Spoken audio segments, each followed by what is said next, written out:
Well, hello world. Uh, I've created a thing and I just kind of want to show it off here real quick. I've been working on it for the past several months. Um, so did you know that you can chat within your browser? Of course you knew that. So this is the Brave browser, and they have this cool thing called Bring Your Own Model. And what that allows you to do is it allows you to, let's see, settings here. That allows you to pick who you're going to choose to do your AI stuff within the browser. Okay. So by default, you can choose, like, have them do the inference, and then they'll do different models, Mixtral or Llama or Claude. And that's a heck of a deal.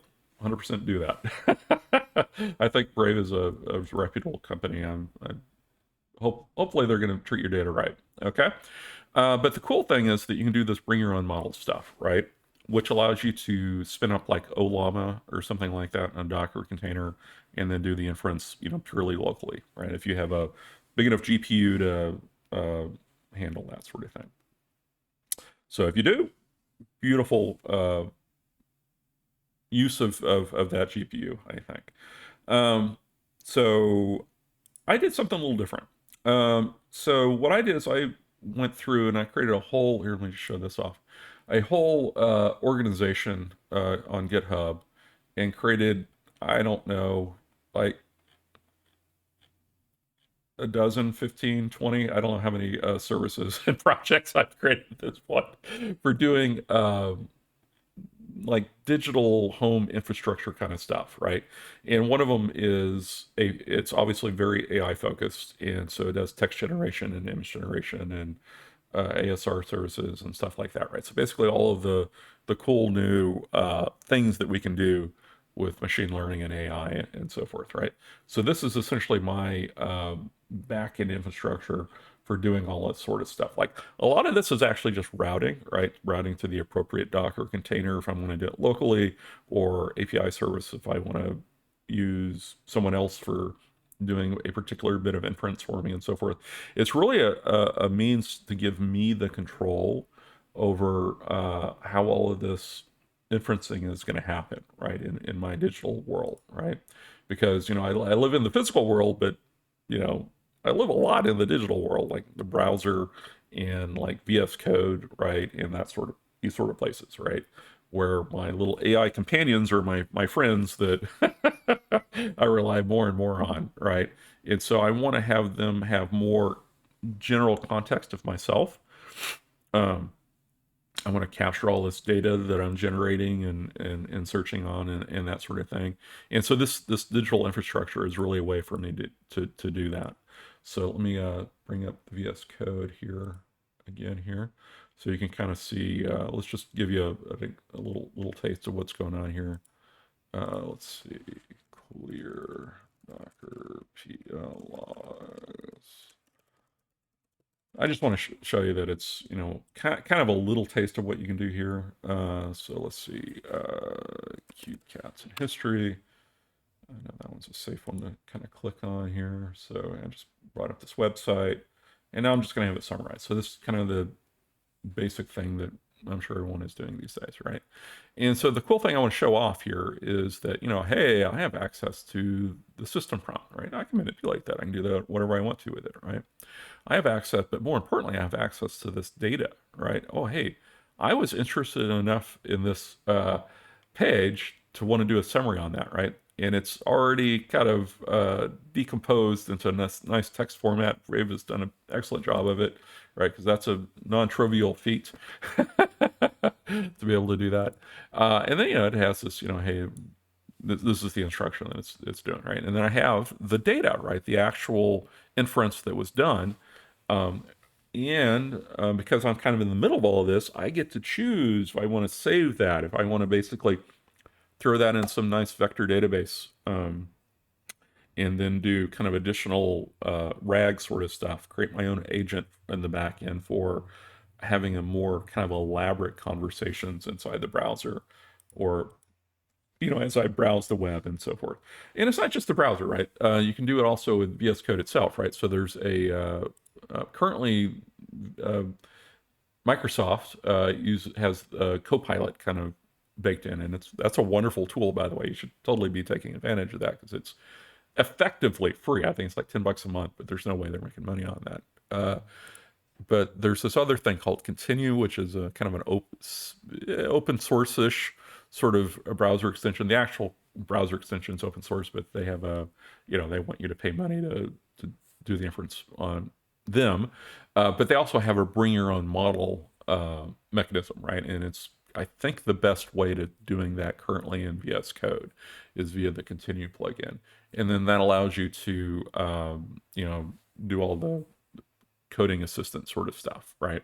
And so there's that as well, right? And I've kind of exposed my services and system to be able to do that. So it's kind of weird. I actually had to create like an API service that exposes my set of services that then kind of go out and do further inference and that sort of thing. So it's kind of weird that I actually had to implement the OpenAI AI API infrastructure myself for doing that. It's sort of like at some point it gets a little meta, figure out how to do all this sort of stuff. Or Brave is calling me, and then I'm routing it to my text generation service operation inside my message queue, which then kind of routes it to either Olama running on some GPU here locally, or I'm using a service called OpenRouter to then, which itself is sort of like a meta layer that then routes to various different organizations like Together AI or whatever to do further inference on these different open source models, right? Or even OpenAI or whatever, right? I can route to them as well. But anyway, so that's neither here nor there. The thing the reason I'm kind of doing this demonstration video is just kind of give a taste for what I've been up to for the last several months, and just a small taste on why it's kind of powerful to be able to do this, right? Because I'm effectively kind of being a man in the middle between these the thick client of the browser, right, and the AI tools and infrastructure and so forth. For 99.9% of humanity, use Brave, right? Use whatever things are built in, use Chrome and their AI stuff and all that sort of thing, right? That's going to serve very well. I'm not trying to compete with any of that or anything, right? It's just that I want more control and flexibility myself personally, right? I want to build up my own set of digital agents. And being a software developer, I have the kind of the mental tools to be able to do that. And so that's what I'm doing, right? But I'm also open sourcing all of this. I'm just at a point in my life where I can just do that, right? I can just work for hours and hours and hours and be very comfortable just kind of giving it all away for free effectively. So I'll put a link in the description, all that sort of stuff on where to get it. But it's essentially just this MJ-Services repository, which has this load of code, right? It's just an organization. I guess GitHub has this organization concept now, where you can just create an organization and then create repositories underneath the organization. It's just a nice way to kind of collect data all together, all these repositories, in some sort of coherent way. And so these all work together, right? So that's kind of the big thing, right? So I'm basing this all on a message queue, right? It's kind of elaborate what I've created here. And it is kind of a coherent infrastructure for doing kind of real-time data processing is maybe one way of looking at it, because it's not, a lot of it is AI focused, I would say, but really the key thing is being able to do it quickly, right? That's the thing I've discovered over the last couple of years or whatever, dealing with all this AI stuff, is that you want to be able to stream information from the client to the server and that sort of thing, and you want to have a nice experience for being able to route and choose where things are going and so forth. And that's really what this infrastructure is, right? It's all about routing to the appropriate place where this particular thing wants to happen. It's for creating a kind of a pluggable infrastructure where I can create new services, right? New operations, have that be discoverable by other, whoever wants it, right? And it allows me to experiment and play to some degree with concepts like agent creation, right? And being able to kind of create my own agents and so forth. So that's what this daemon service is, right?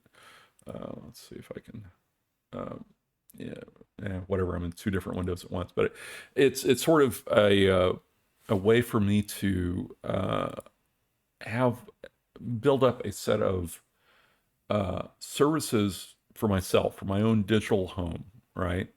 Like I have a physical home, I want a digital home. This is my digital home. This is the infrastructure. Like I have electricity and water and all that sort of stuff. I need the same set of services for myself for connecting to the digital world, right? Um, and so that's really what this is. And I'll show off more. I have a user interface as well for doing uh, kind of more traditional sort of chat sort of stuff. Well, I'd say more traditional. I actually have some ideas on that, novel ideas on how to do that. But it's really kind of a way for me to experiment and play and have a nice infrastructure for being able to do that. But also there's a there's some privacy stuff involved with that I'm and I want to hoard my data, right? I want all the data that I generate or do inferencing on and so forth. I want to know about that. I want to be able to data mine myself effectively, right? So that's the flavoring. That's why I'm doing all this sort of stuff. And like I said, I'm giving it all away for free. It's all open source and everything. It's all MIT licensed. Um, so take a look at it. Take the good parts, leave the rest, and I'll do a little bit more of an in-depth, a little bit more. It'll probably be an hour-long video or something, maybe a couple hours. Who knows? Of all the services and how they kind of interconnect with one another and kind of the general design that I've created, an architecture. Um, so I'll do that in another video.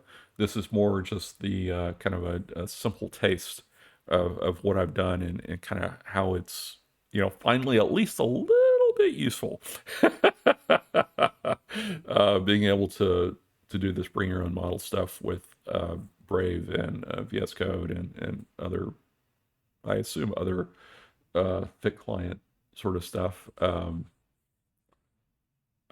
Yeah, I mean, who knows? I think bring your own model is going to be a thing going forward. We'll find out.